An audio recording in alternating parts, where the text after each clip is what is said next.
So we just recently moved from our house in Orlando, Florida, out to East Tennessee, and we are currently sitting on about 11 acres out in the Smoky Mountain foothills that we are now the proud owners of. Yeah. And so this was it was in the 3 to 5 year plan, but got moved up about 6 months ago in September that we decided that we were going to sell our house and go all in and make the move, and here we are.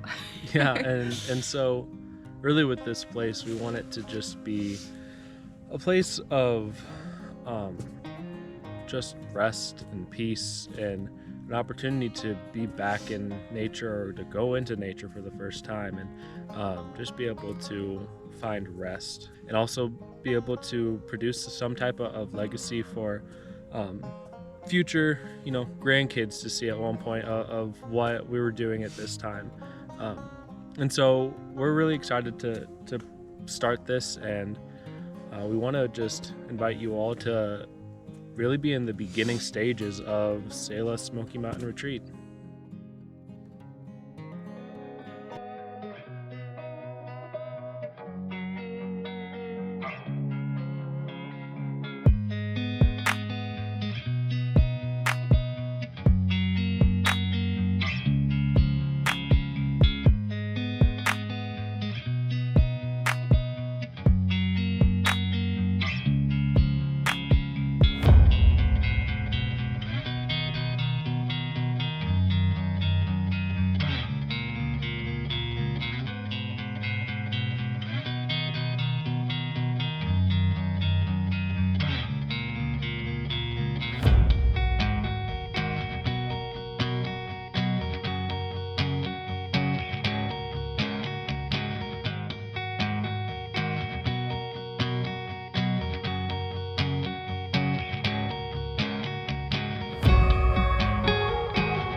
A lot of people or things that I've seen have been moving out into the country, and just I think a lot of people right now feel the pull to get out of the city, have a little more space, more self-sufficiency, living the modern homestead life, which that's kind of where this started for me, was being exposed to that kind of life on the internet. But really what we want to do is not just make this a home for ourselves, but to make this a business. And so that's the main goal, is that this would be our business and our livelihood. And meanwhile, first making a place for us to live here, because there's a lot of work to do until it's livable for us. And until then, we are graciously living with our friends that are so kind and hospitable to house us until that happens, and we are forever grateful for you guys. But yeah, we've got a lot of work ahead of us, and welcome to Selah Smoky Mountain Retreat.